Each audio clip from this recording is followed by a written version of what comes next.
I just realized something's really out of tune. Let's hear this. Oh yeah, something's not quite right.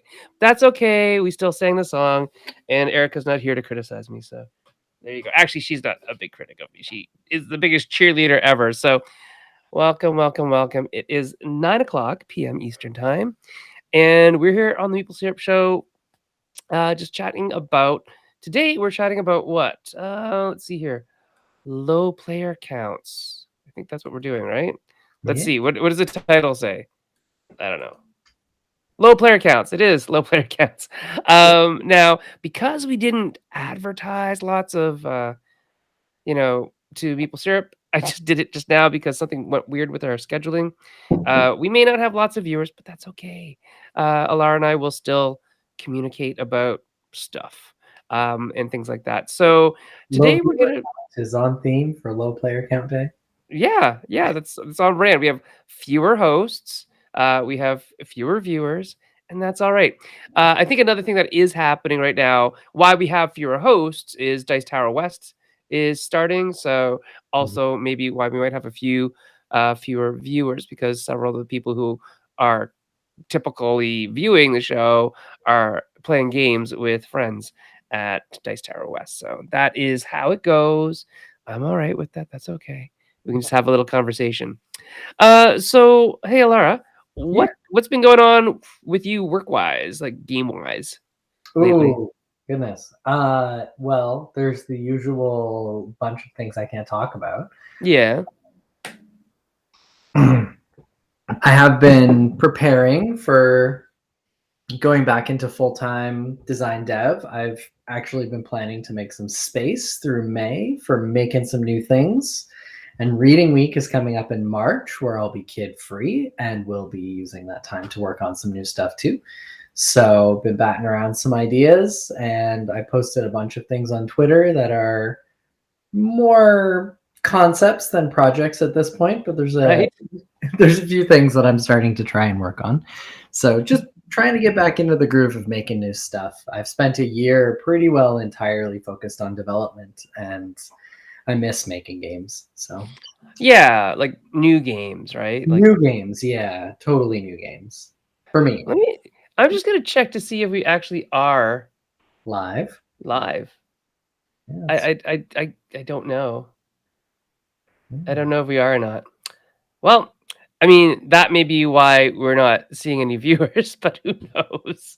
Let me go check on YouTube. Uh, yeah, so definitely a lot of stuff going on that neither Alar I can necessarily talk about. We're still finishing up a bunch of work on some projects that will go on to bigger and better things as we move on. And there are a couple things that are coming out soon, I guess. But yeah, it's Yeah. actually remarkable about the things I can't talk about, which is funny, right? Because I guess when you work in the space that we tend to work in, which is intellectual property and development, all of that stuff is usually NDA'd. Um, it's only when it's like our own games, our own original stuff that we can talk about. So yeah, you're right. Maybe we should start making some of those so we can talk to people about things a little more freely, Yeah. just for funsies. So yeah, it's good though. We've been talking about some remaking of things, some games that we've made in the past that have really cool mechanisms, but maybe they didn't hit the market quite right, and so Yeah. we're looking for that as well. We're also Oh, hey, the more experienced designers. yeah, We're Yeah, Woodfish is saying that we're not on Facebook, and I was just looking, and I don't see it there either. I don't see it on Facebook either, so there's something wrong. Uh, but thank you for coming to find us here. That is great. I also love the name and I love the little logo. I love the idea of a fish made of wood. That's awesome. So yeah, we're gonna talk about low player count stuff today. Um, and we'll start with the easy one because it is literally the easiest thing to talk about is two-player games. So two-player games, to me, I don't know about you, Alara, but to me, two-player games are like the almost like the quintessential game anyway, Hmm, right? interesting. Four-player games and things like that are only necessary, I don't know, because of families, right? But for me growing up, it was usually I usually played more with just one person. Mm, Two-player games all the time, like Mastermind, even chess, checkers, um, even Scrabble, I would just play against one person. And one thing that I personally love about two-player games is that I don't have to wait too long to take a turn. So, I don't know, I think my family would play games, but we would only play with 2 people at a time mm, because the other person had to go, I don't know, study or cook dinner or something. So, it wasn't ever like all 4 of us playing a game around the table. So two-player games kinda ruled my life for a long time, and then when I got into, even the hobby games, I find that two-player games hit the table a lot. I was just talking about two-player games the other day with somebody, and they said, "Oh, what are your 3 favorite two-player games?" I said, "Oh, well, I have to give, a plug to the games that I've made," right? But then also I said, "Oh, another one would probably be Lost Cities," and mostly because it's a game that my wife, Carrie, would play no matter what. It was always something that she would say, "Yeah, let's play that." It was an easy game to pick up and run with. So, yeah. I think two-player games, to me, represent that quintessential number of players, to play a game, um, where you don't need many more, and I'm not a big solo player myself, although over the whole pandemic thing, it's like, "Huh, maybe I could get into solo gaming."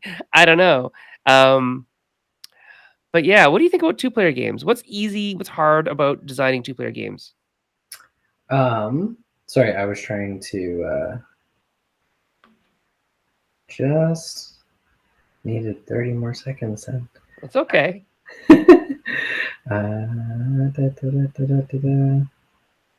Just trying to give the folks out in Maple Syrup Land on It Facebook yeah, a link to us on YouTube. okay. Um, all right, I tried posting it. There it Yeah. is. There we go. Um, sorry, repeat the question. Oh, so I was asking, why do you think two-player games are or do you think two-player, count is, like, the quintessential game for you to start designing at or whatever? I think to start designing at, I oddly enough start solo, but that's mostly because I start designing by myself. Um, and co-design projects more start as two-player games because I have someone else to be actually working with. And I think that's partly because my design process and the way I approach making games is very much about moving pieces around. So, from a design perspective, I not necessarily. I do think they're really interesting though because and as a player count, it stands apart from other player counts because it's really hard to make a two-player game that isn't sort of at some fundamental level zero sum. Mhm. Because if I'm getting closer to winning, that means you're getting closer to losing as the opponent, and there's almost no flexibility in that.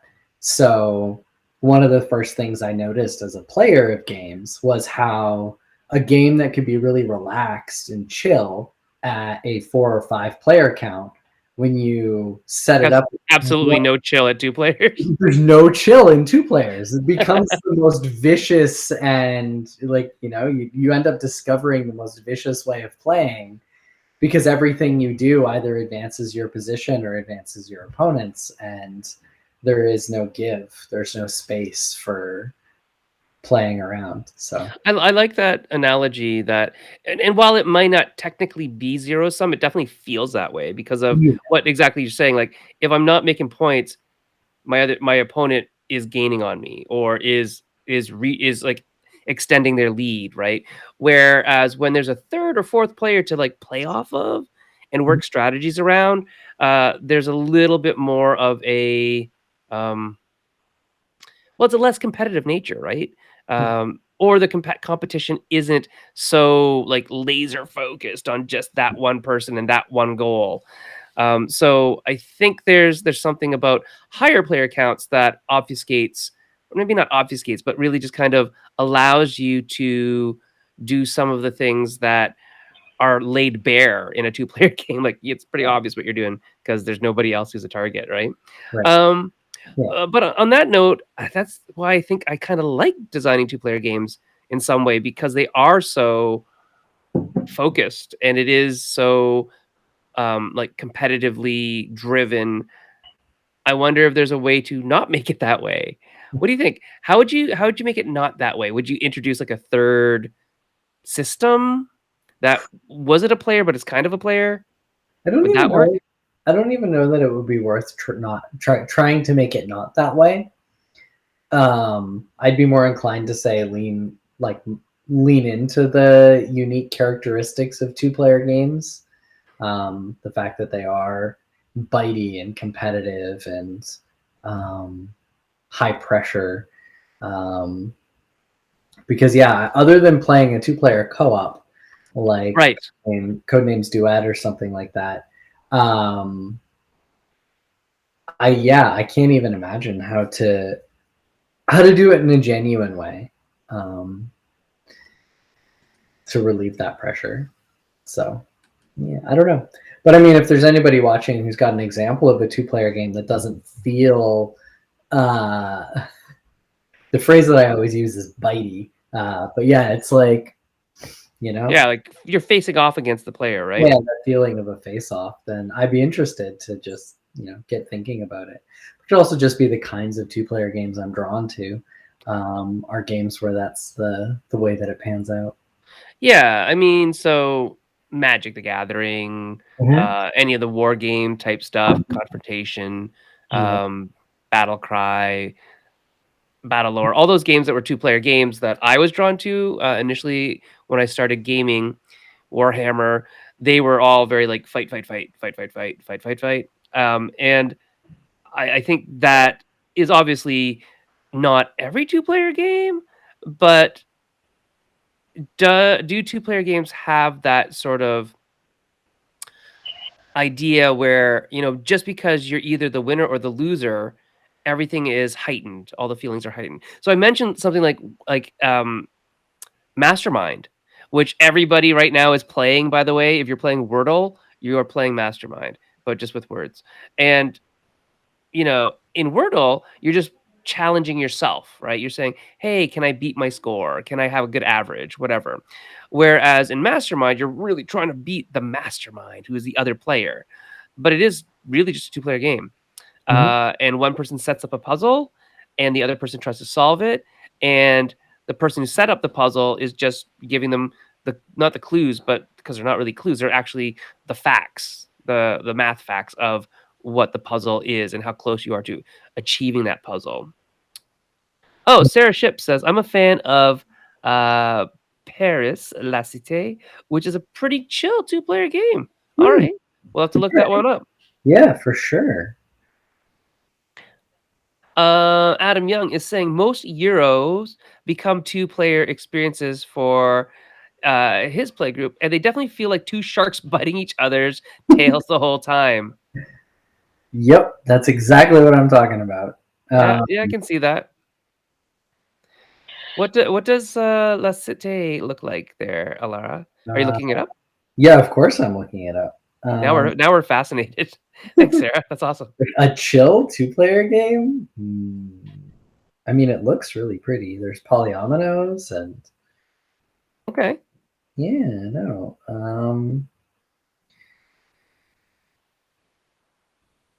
Okay, Um, that's true too. Adam says that uh, we like Seastead, which is the Flotilla spinoff, mhm. and games like Cartographers that are kind of like solo games being played near each other, and you compare to each other. And you're right. I guess those are a little more chill Mhm. when it's like a roll and write or a flip and write or something like that, where the direct competition isn't so like prominent. Where you get to do what you want, they get to do what they want, and at the end we'll just compare who did what they wanted betterer, right? Yeah. Yeah, and those are interesting ones, roll and rights and flip and rights, the ones that can scale to an arbitrary player count. Yeah, 99 Because million players. Right, because they're interesting from a design perspective because unlike most games, the experience of playing them doesn't really meaningfully change as the player count shifts. Um, what it's like to play cartographers with 2 people versus 5 people is pretty similar, even with the light player interaction that comes from the monsters where you pass your Mhm. someone else and they draw something you hate and then give it back. That little bit of interaction doesn't change when you increase the Well, player. yeah, it does because you're only doing to, like, the player to your left or the player to your right or No, something like that, right? It's not yeah, everybody gets to draw on yours. It's not yep, like 4 people, it's only ever, 1. yep. Oh, okay, so Paris, la cité de la lumière is a city of lights. That makes more sense. Players compete for their moment in the light by placing oddly shaped building tiles. Oh, that's neat. And it looks like it uses the box as a board. Yeah. It looked really interesting. I pinned it for Mhm. looking into it in more detail later. We will look at it. I'm gonna just do a screen share because I can. Um, so we will look at this. We'll show it in stream. There it is. We're gonna solo that bad boy. It looks Yeah, it looks beautiful. I'm wondering why I don't know about this game. I love two-player games. I love, abstracts. I love tile placement, polyominoes. If you couldn't tell from, things like, oh, I don't know, Kingdom Rush. Uh, these are a few of my favorite things. And I'm Mhm. also learning a lot about the history of Paris for another game that I'm working, which I cannot talk about it. Crap. I was gonna say, "Oh, I can talk about it," but I cannot. Um, so yeah, this looks really cool. I'm glad to learn about it. Um, it's something that I've never really heard about. But then again, I haven't really bought a lot of games over the last 2 or 3 years that weren't like my friends' Kickstarters, to be Yeah. completely blatantly honest with everybody. Um, but yeah, that's cool. I really like that. Thank you, Sarah. I think Paris is chill because the first phase is setup and the second is execution. So the decisions are kind of loose since you're getting in each other's way. Oh, and it's getting an expansion. Well, Hmm. there you go. This sounds like good a good get at some point, or at least to try it. Um, so we've made some two-player games, you and I. Yeah. What did you like about making those games, other than the fact that we, are deeply in love with the Legend of Korra as an IP? So from a design perspective, two-player games are on one hand easier to make than higher player counts and Mhm. also on another hand harder. Um, they're easier because you don't have to take into account quote unquote social or dynamics at the Yeah, table, which we'll get to if we get to talk about three-player games today. we will. Um, so you can just focus on the game and the design and the decisions, and you don't have to worry about king making or anything like that, right? Or Right. rubber landing in a way that accounts for like one player getting left behind, but another player not. So you don't have to worry about like asymmetric player effects. Um, the part where it's harder than other player counts is that it means that the design is more mechanically unforgiving. Mhm. Um, if you have a 3 or 4 player game that's got some rough, unpolished edges, those can go unnoticed because you have the social layer of the game experience that can cover some of that up. Mhm. But in a 2 player game, the the faults of your design will show themselves very brightly, especially over repeated plays. Yeah, and I think that's really what I mean by the quintessential game design for me level at 2 players because it does that. It is really And just yeah, fundamentally that's a game, right? yep. Where the social layers aren't in there, as much necessarily because of and that taking that away allows everything else to be very much yes it is important or no it's not. Yep. So for me, when I start designing, I usually in my head anyways, I think I'm always playing a two-player game, Mhm. just because it seems to me to be like the most obvious way to play a game is to have one opponent. um, Mhm. so I liked about working on two-player games, um, between Akrotiri and And this one and Akrotiri honestly didn't start off as a two-player game. So here's the story of Akrotiri for those of you who don't know it. It started off as a five-player game. And it's actually a game that you can take 2 boxes of it and mash those 2 boxes together and make a four-player game out of. The problem with it is that or not the problem, but the original publisher, Sophie from Plan B, when she was running, Z-Man and Philosophia and all that kind of stuff, she loved the game so much and she loved taking her turn. She said, "I don't want to ever have to wait more than, like, a minute to take a turn because I like playing this game so much. So, you need to make it a two-player game." And so that's why it became a two-player game. And it was remarkable in that sort of idea. When she said it to me, it's like, "Oh, that doesn't make any sense." But then we started playing, it's like, "Oh, yeah, it's really fast." It's a much faster game now too. So, I really like designing two-player games for that reason. But then I get kind of disappointed when we expand it up to like 3 and 4 or 5 or 6-player games, for the same game system because now it feels like it doesn't have the same feeling Mhm. that it used to have. And I think for games that have that real ebb and flow, of tug of war but it's actually a meaningful tug of war where it's not just you go 3 spaces and then I move you 3 spaces in the opposite direction. Now you move 3 spaces and I move you 3 spaces in the opposite direction. Those are not fun. But for a game, say like Korra, Legend of Korra Pro Bending Arena, when a player can have a really good, meaningful turn that feels meaty and feels that you accomplished something, and then the next player has their turn, and then you resolve it. I think there's something really like quick and satisfying as a player to have those turns run quickly.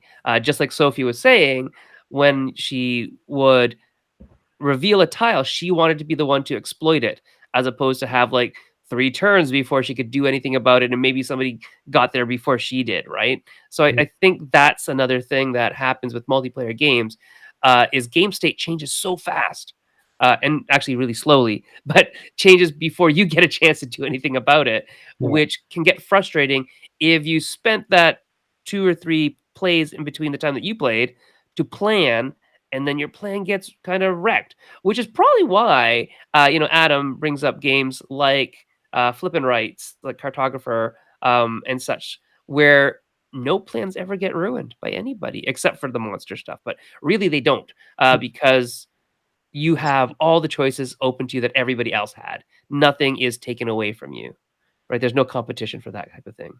Mhm. So yeah, I think there's that neat harmonious balance. And as we're talking, it's like what characteristics make a game competitive? What characteristics makes a game more cozy? You Mhm. know, all of these things that we're talking about. I remember when we made Belfort.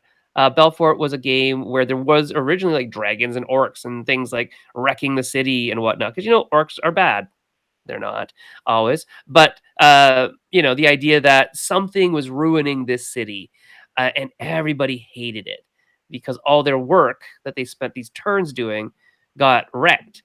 And I think, as you look into how games are designed and feelings and empathy engines, having empathy for the players as well as the designers. So yeah, they spent so much effort in doing that maybe we shouldn't ruin it.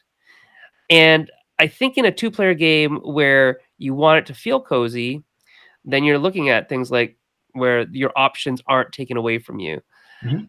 But in a lot of them, it is that direct head-to-head kind of either a card battler or dudes on a map type thing, two sides, two factions of war, Yeah. where you are going to get that. So it's neat that two-player games can have both, Mhm. and so kind of like heightened at that level because it is very apparent what is happening. There is before we move on to the next Yeah, thing, yeah. you've reminded me of a two-player game that doesn't feel quite like two sharks trying to bite each other's Oh, tail. cool. Which one? Limes. Oh, yeah. I think it's Limes or something, isn't it? Yeah. But it's very similar to like Karuba and all those other games where you can play like with multiple players. So Limes is Sure. this game where if you had multiple sets, you could all play at the same time. You're just Because you're all working on the same Yeah. puzzle, Yeah, seeing you have a deck of cards, and one person shuffles them and draws and says, "Oh, we're playing card 18 next." Yeah. And everybody plays their card 18. They just have to So figure that's out. your card 18, and you play that, Yeah. and yeah, Yeah, but you're right. It doesn't feel yeah, as head to head bitey. It feels more like at the end we'll see who solved this puzzle the yeah. best. Who did a better job at the same? We're all solving the same puzzle, but who did it Yeah. better? Yeah. Yeah, and that is a neat way of doing a game where, you're only limited by your past decisions, right? Mhm. The same as all the flip and right, roll and right type things where it's like the only thing that's limiting you is that you already chose that, so you can't choose it again. So now you get a blank or you have to scratch off one of your, whiffs and, Alara might get to keep playing, whereas I have to scratch off one of my errors because I already used that number twice and that's all there is.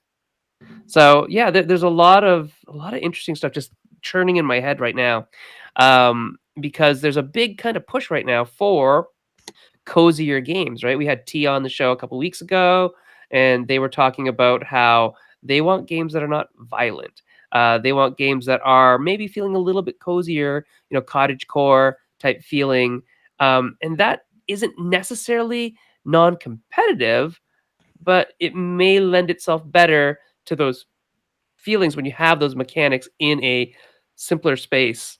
Yeah. We Yeah. should do a future episode on cozy games if y'all haven't already done one.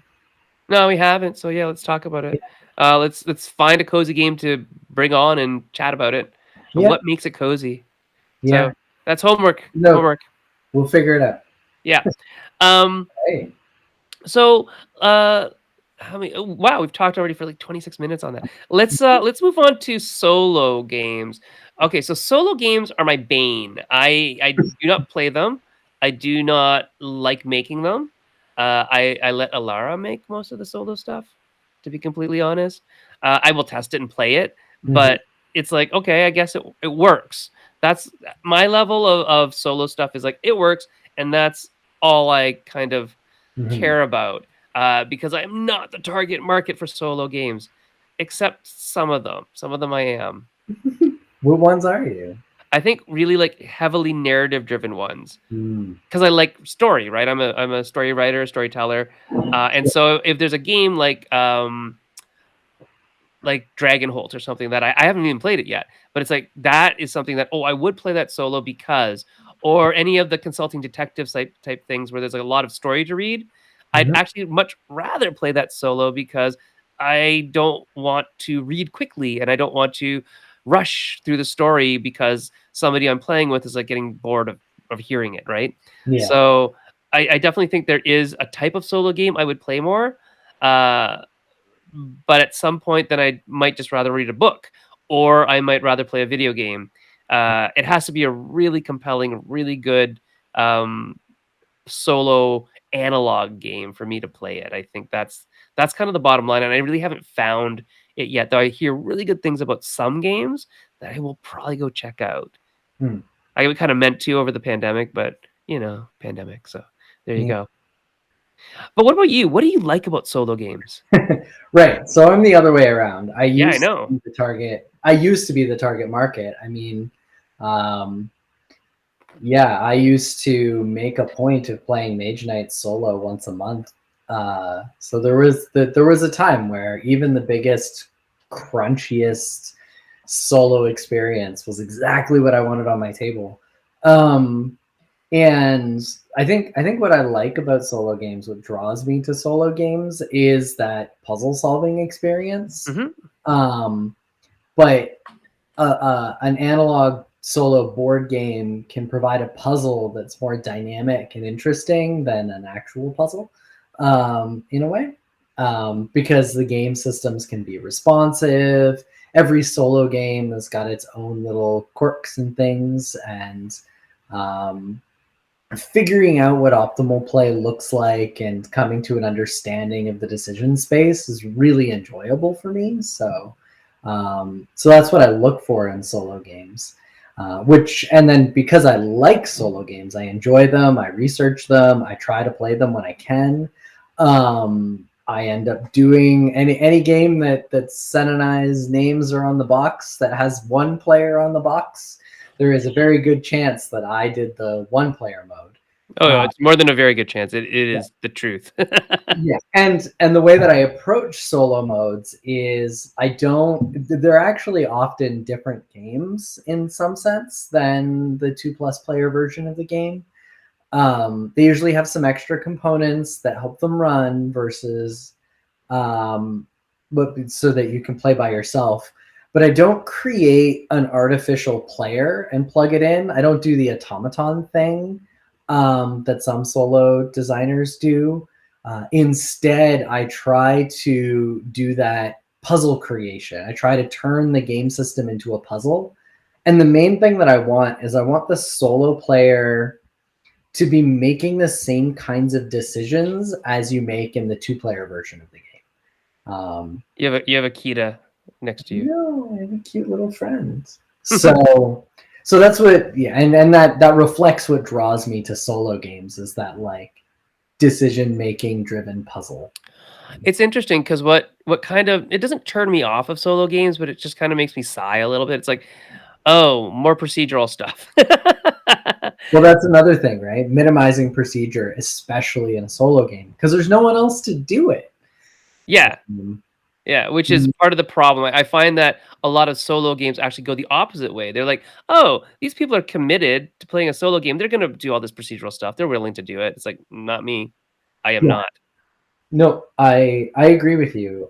Because if you think about it, in a 2, 3, 4, 5 player game, there's other players around the table that can do things like reshuffle a Yeah, discard, while I'm taking my turn. or yeah, or everybody can participate in the like enemy phase of a Mhm. cooperative game in terms of like moving things around, and you can share the upkeep responsibilities. But in a solo game, you do it all by yourself, and so everything that the game asks you to do, the player has to do it. The Right. one player. So So, what's your beef with Automata? I I mean that's not what makes a solo board game interesting to me. I'm Right, not trying to outsmart a deck of cards. I right. don't play solo games because I want to feel smarter than something. I play solo games because I want to feel clever and I want to crack the code of the system. So yeah, I mean any game I've ever played with an automata, to be honest, it just makes me prefer to play it multiplayer. Right. Um, and so the end result is I could either play this solo game that's just an automata, or I can leave that on the shelf. And the next time I have a friend over, I'll play it with them. And instead, I'll play this other game that was designed specifically for the solo experience and doesn't Mhm. try to imitate some kind of intelligence, but it It's just interesting is a puzzle. because there was definitely a phase where Automata were like the thing, where it's like, "Oh, there's this new way of doing things," and they were just like instead of going through procedure, and I think this is why people liked it. It's Mm, because instead of running through procedural things, they would just say, "This is what happens. This is the current game state. Deal with it."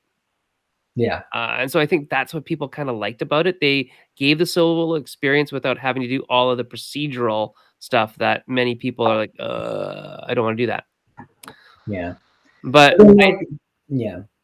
Go no, ahead. go ahead. No, no, you say, you say it. To say. Yeah, so there's also that kind of automata, and I think where that fails for me is it makes it feel really, really deeply like a game, which Oh, is I see. Yeah, yeah, yeah, yeah. like I the solo games I like are things like Mage Knight, which feels like an adventure, or I haven't got a chance to play a non-print and play version, but Under Falling Stars, which does feel like fighting off like Space Invaders, right? Right. Like they have a theme and the games feel like it. But when your automata is just dictating a board state independently of the current board state, it removes the theme, but it also removes my ability to anticipate things. Hmm. So anyway, Yeah, I haven't really played many, so I don't know exactly how they're doing it. But yeah, again, not my bag of tea, if that's a word, a saying. I don't know. Adam Young said that he and Candace have plans to play solo games they picked out next to each other because they wanted to play different solo games. So they're gonna do like multiplayer solitaire to the next level. Oh, that's so great. I love it. It's like reading books next to each other, right? Which is Yeah, totally fine, totally cool. yeah, that's great. And yeah, I think there are some solo experiences that are worthwhile to try, and I would like to, find some time to do that at some point. Mm, So, yeah, and it's not every game. Like I know a lot of my friends were like all over like Nemo's War for a while. It's like, wow, that looks like a lot of stuff and effort to play a solo game. It's like that's maybe not what I want out of a solo game. mm, And I think that's the thing is that just like every other game, solo gaming in itself has so many different wide varieties of tastes and techniques to get that solo game to play that just saying, "Oh, I like solo games," is probably not enough. And it's funny, even before the pandemic, the Solo Players Guild on BGG was, I think, like the either the second or first biggest guild in terms of numbers of people. So there's tons of people who yeah. like solo gaming, and I have nothing against them or their desire to play solo games. It's just not for me necessarily. Maybe I'll find some that are. Um, and I think it would, like I said, it'll probably be the more story driven stuff that I would want to play by myself Mhm. because it is difficult to play those with other people sometimes when they get like really impatient, like my kids, right? Like, I don't want to hear you talk for 20 minutes, dad. Woodfish Toy says, I like to take my time and savor the decision process, so solo works well for me. No pressure to speed through a turn if you don't want to.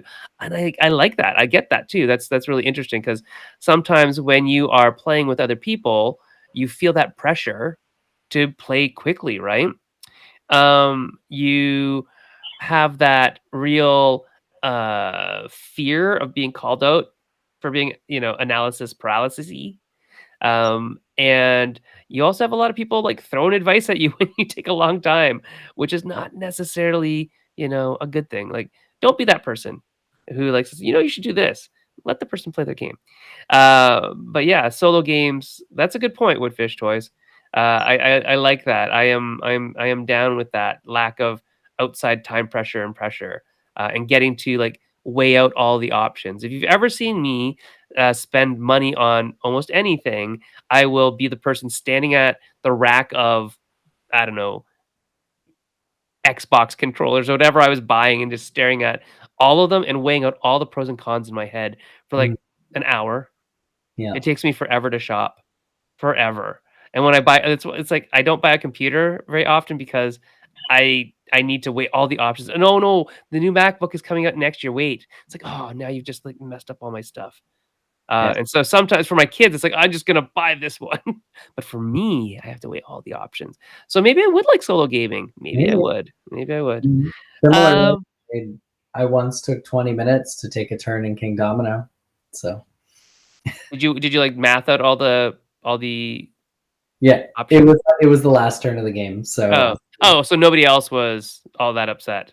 oh, no, no, no, they each I was the first player in the last round, so each other player had one more turn to take, so Oh my gosh. I Did they think get did they there get was mad at 16 you? different permutations of the way that the choices could go, so I went Sure. through all of them in my head to figure out what everyone's final score would be, so I could pick the tile that maximized my final score relative to everyone else. Did you win? Yes, but I'm not proud of it. Ain't too proud to stall. Okay. Adam Young says, I think the appeal of complex solos, he doesn't play them, but likes the idea of them. Yeah, I mean, like, I like the idea of them too. Is that he won't get to play those with friends often. I get that too. Yeah. I may do the solo mode in all the Lacerdas this year. Yeah. I mean, you should probably live stream those. Yeah, that's I'm serious. that's exactly why the Mage Knight solo appealed to me, uh, in the first place. So yeah. Yeah, Ben Osteen is not super happy with your 20-minute turn, but he also says that he likes a range of weights, Yes. and depends on the mood for the solo games too. And I mean, that might be it. That might be because a lot of the people that I see playing solo games are like I said, was when I started researching them, it was like Nemo's War and whatnot. This is table hogs with like thousands of counters. And it's like I have to be responsible for all of those. I don't want to do that. But I think smaller solo games are interesting. Oh, something I really actually do like. Speaking of solo games that I do like, Mhm. I actually really like journaling games. Fun. Like RPG journals, right? Yeah, Where solo RPG. it's just a solo RPG. You roll a couple dice, and it gives you a prompt, and you write about it, and then you roll some more dice, and then you get a prompt, and you write about it. And I have so much fun with those. I think they're fun because I like the act of writing, and I Mhm. like writing from a prompt because it's just like I don't want to think about something, but I want to write. Oh, your starship landed on an alien planet. Tell me about that alien planet. Oh well, let me tell you all about that alien planet. But if I didn't have that hook, I wouldn't write at all. Yeah. So it's a good like 2 hour type thing, and you're just writing paragraphs, and it's really fun. I should also mention that I think, if I'm not mistaken, Alara, how we met was through a solo game. Was it a solo game? It was. It was your paragraph game. Was it? I thought it was the flicking game. No, it was Bionic. Bionic was the one that caught your attention. So Yeah, yeah, that was my so for yes. Ah, back in the bright-eyed, bushy-tailed days of, oh yeah, I'm gonna design some games.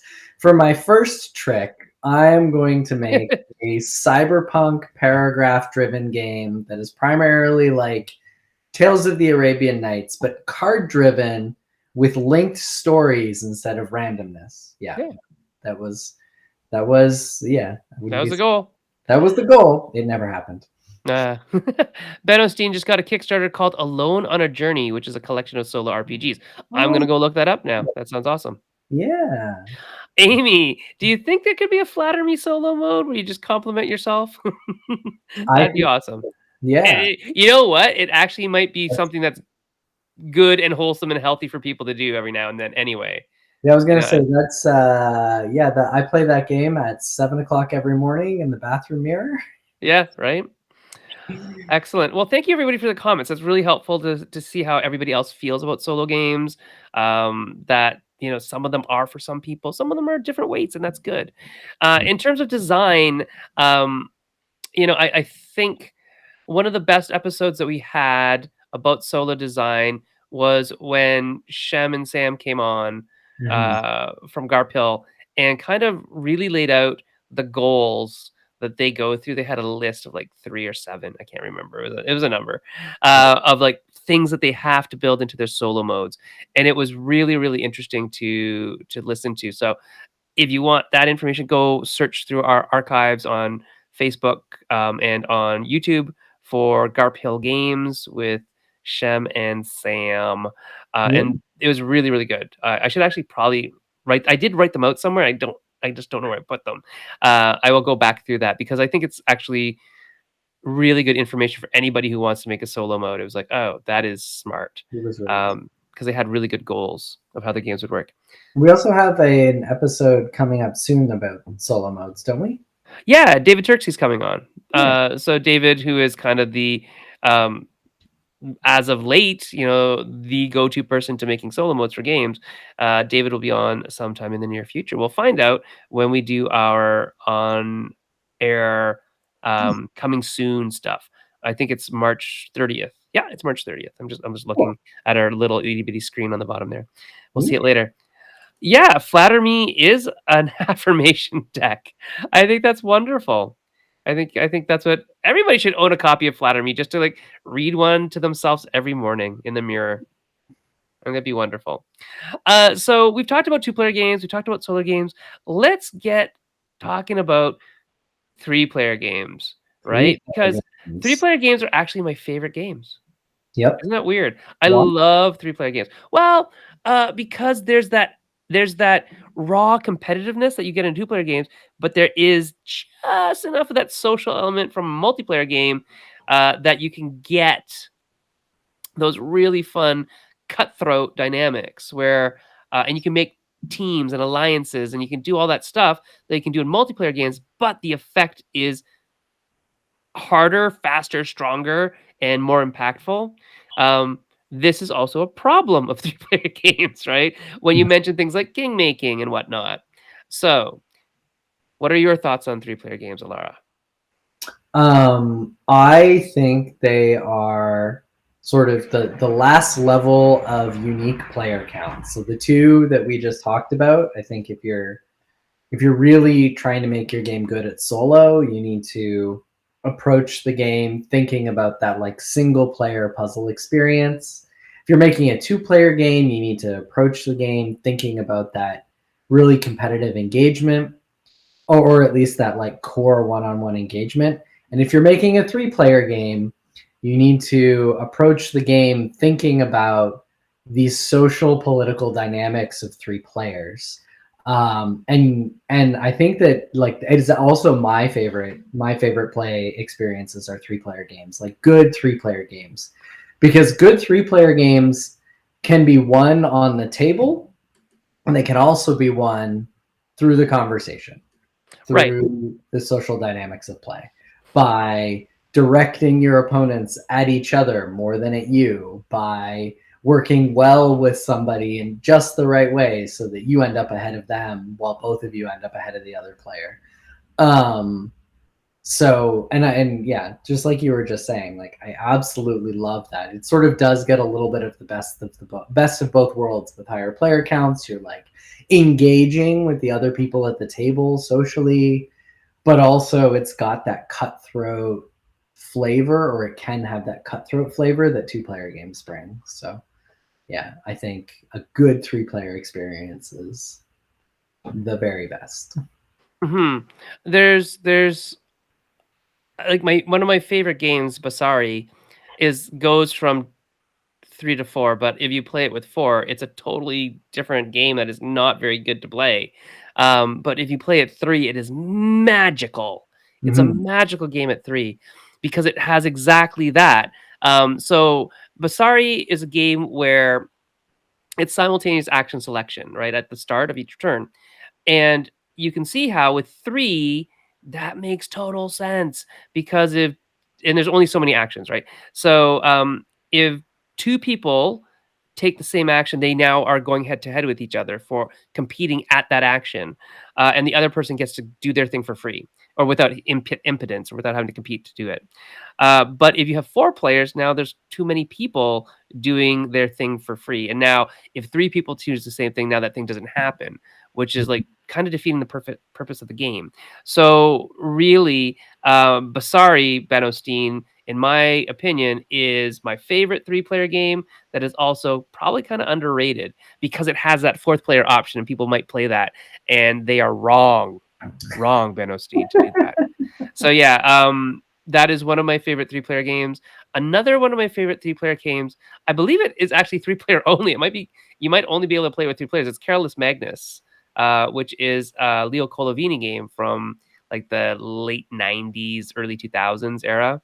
And it's just this really cool game where the map isn't a map. It's like these tiles that are sitting around in a circle. But as they kind of join together, things get smaller and smaller and smaller. Hmm. And I think you can play it with 2-player games. There's like a there's like a variant or something in there, but I've never done it. Because why would I when it rocks at 3 players? But yeah, you're right, Alara. You get this really cool game mechanic stuff that is directed and very clear like it is in a 2-player game, but you also have those social things where you can like poke people and say, "Hey, well, let's form a little alliance against them because they're like 6 points ahead." And you're Yes. like working in your head the machinations of, okay, this will make me go 7 points ahead, but you're only getting a 2. Yes, I can do this, right? If you get suckered into my ploy. So yeah, I really do like 3-player games. Do you like what's your favorite 3-player game? Favorite 3-player game? I don't know if I was speaking from a perspective of having a favorite 3-player game, more just that a lot of games that I enjoy that have 3-player as an optional player count, I enjoy playing them 3-player the most. Right. So, I mean, just glancing over at the shelf here, Small World is a good example of that for me. I prefer it at 3 players to other player counts because, again, of these dynamics that we're talking about. Amongst games that we've made, we were talking about things that sort of went under the game community radar. Mutants is one of our games that Yep. I prefer to play at 3-player, because it's the most interactive version of the game. Um, it was built with this idea that you only interact with the players on your left and right. And so at 4 player, you end up having this player across the table that you can't actually engage with directly, except through the indirect track system in the middle of the game. But when you're playing a 3 player game, you're sort of all bumping into each other. Even something like Seven Wonders and drafting games, I prefer those at 3 player because um, so this is like leaning in a different direction. But like thinking about a game of Sushi Go, 3 players in a drafting game that has a small hand of draft cards is enough players that you can't count on things making it all the way around the table to get back to you, but is a small enough number of players that you can make educated guesses and bets about what cards are a priority to take this round and what cards will table.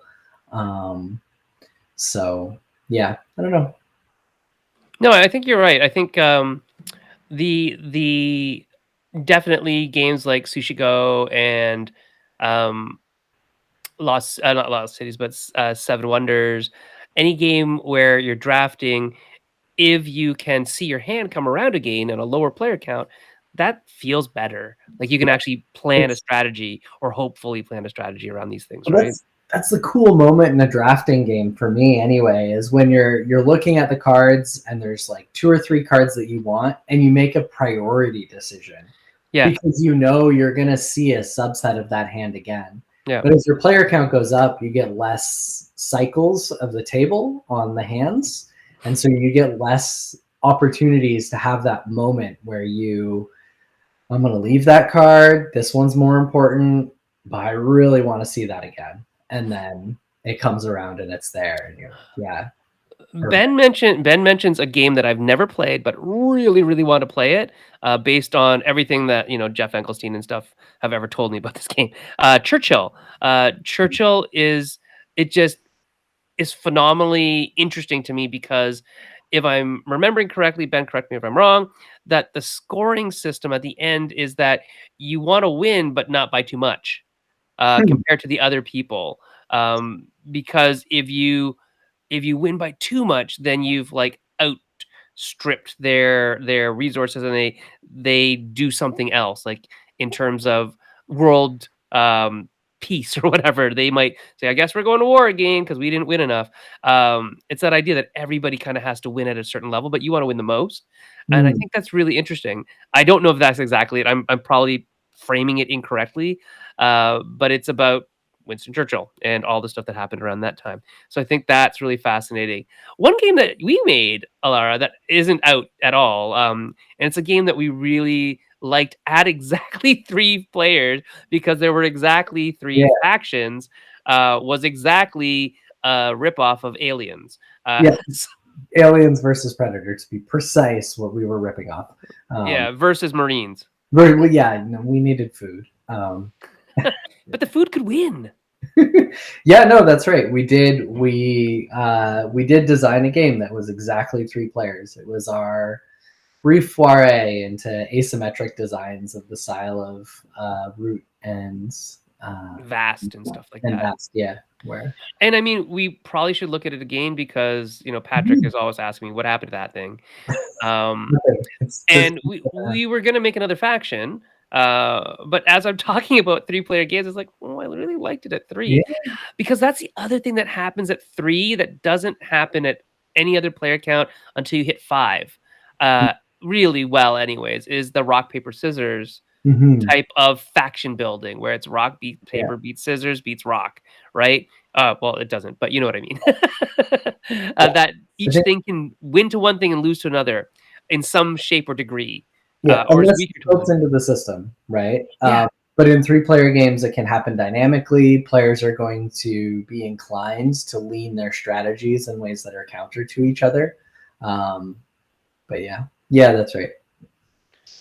and I think that was to me that was a really it was a really actually quick design because it kind of Yeah, really leaned into this. Okay, this is what this faction wants to do. This is what this faction wants to do. This is what this faction wants to do. And we had just 2 prongs to look at for each Mhm. faction of how they would be strong against one and weak against the other, or strong against both in some ways. And it was just really, really fascinating how quickly the dynamic came together because three was the perfect number. Mhm. In Aliens versus Predators versus Marines, or AMP, Aliens, Marines, Predators, as we called it, um, the idea was that the aliens wanted to create biomass by killing the Marines, but would all to change the ship into like an alien, monolith type ship. But the Marines would want to obviously kill aliens too. But still, the dynamic was that the aliens were typically more powerful than Yeah. the Marines. But the Predator, a single unit Predator, wasn't more powerful than the aliens, but could definitely kind of beat them one on one, and could set traps and all this stuff that never quite worked. We got to figure that out. But it was really cool because of the dynamic. And then now the Predator wanted to kill the Marines too, but the Marines could basically kind of outlast all of them based on number of Marines in the cryo chain, this Yeah. hyper sleep chambers, and their equipment and things like that. So it was really Yeah. quite neat. The Marines started the game as the weakest faction, and over the course of the game became stronger because they used deck building. So they had this like inevitability trajectory, and they just ran. And their goal was to make it to specific places on the ship. So that faction also played the role of guiding the flow of the action. Meanwhile, the Predator and the aliens were both hunting, just hunting differently. And they did it in a way that counterbalanced each other because whereas the aliens were very strong and only really wanted to kill Marines, the Predators, the Predator player was very effective at killing the aliens, which would buy the Marines time to achieve their goals. So there was this, as you're saying, rock paper scissors dynamic as the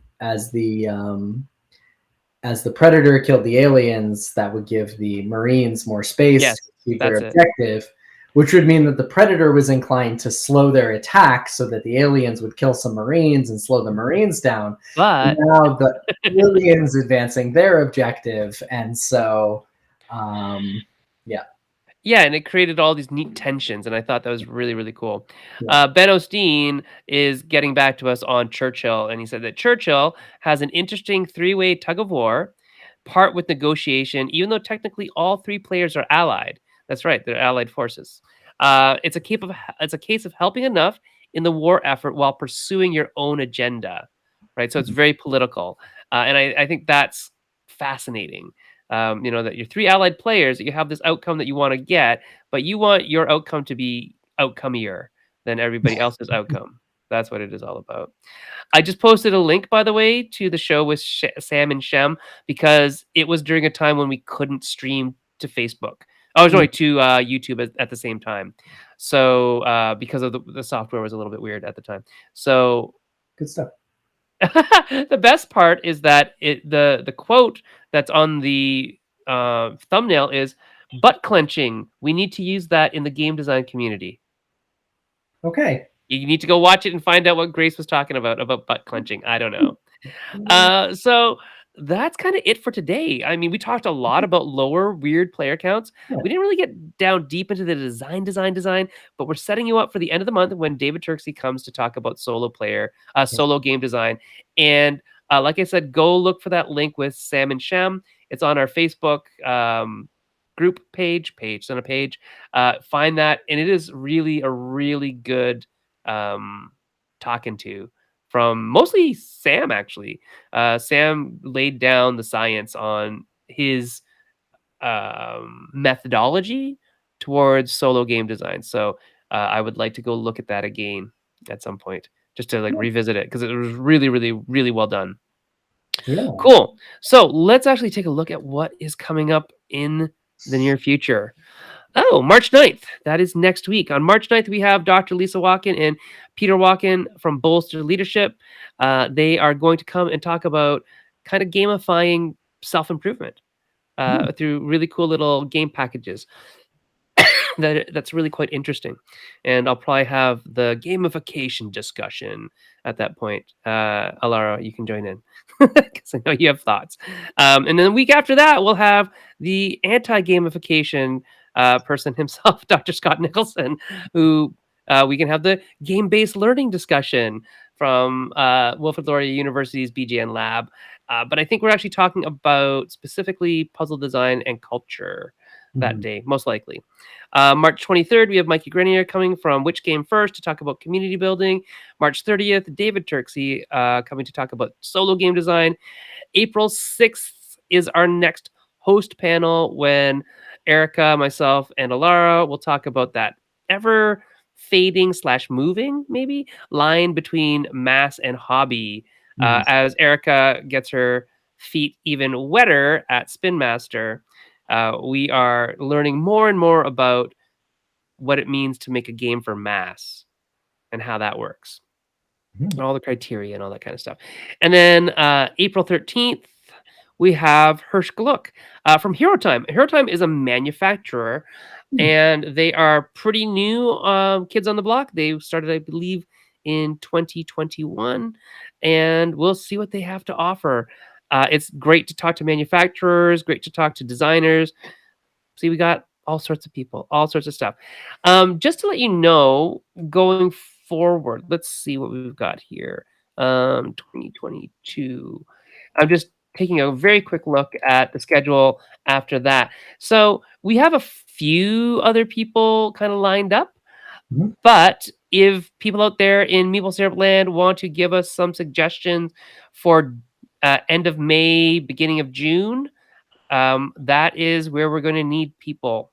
We're going to need some voices to come on the show. Now, I may not be here for some of that, but we'll figure that out. We'll figure out how we're going to get that show on the air. Hmm. Um, because I'll be hopefully out east. That was the plan.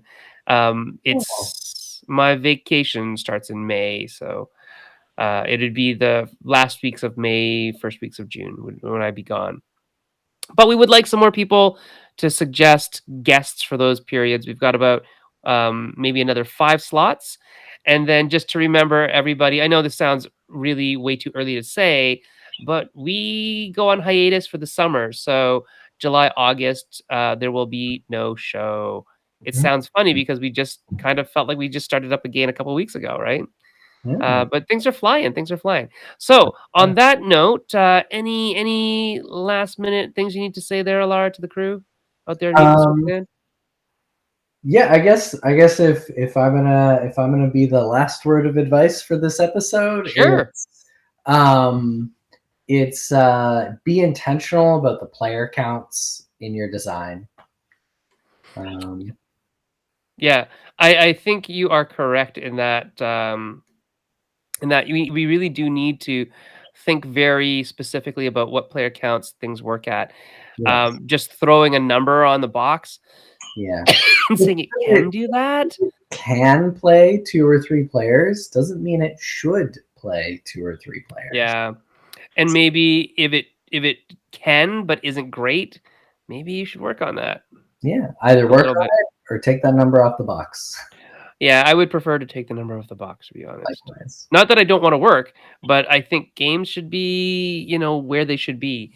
Mm, Um, and we've like I said for Belfort and before, people have just given us grief over the two-player mode. Although I really like it, so who knows? mm, But you are running a third hand, but it's very different how you run the third hand. So the third hand actually matters. People just don't realize it, or because they didn't like the idea, so they never actually played it. mm, So that's the other thing. So there you go. That is it for today. Honesty in player count is very important to us as well. I mhm. think it's super important to say that stuff. Thanks for the chat. Thanks for chatting with us, Adam. It was great to have you on. Ben, Woodfish Toys, Amy, everybody else who joined us, Sarah Ship. Thanks for coming on and chatting with us here on Facebook because apparently we didn't get to, oh no, on YouTube because we didn't get to Facebook. And I'll fix that for next time. All right, everybody, we'll talk to you soon. You can find us on at Meeple Syrup on Twitter, and our personal Twitters for me is at Senfeng Lim. And Alara, where can they find you? At TT Void. Yes, awesome, and she actually tweets now. It's amazing. Yeah. All right, everybody, we'll see you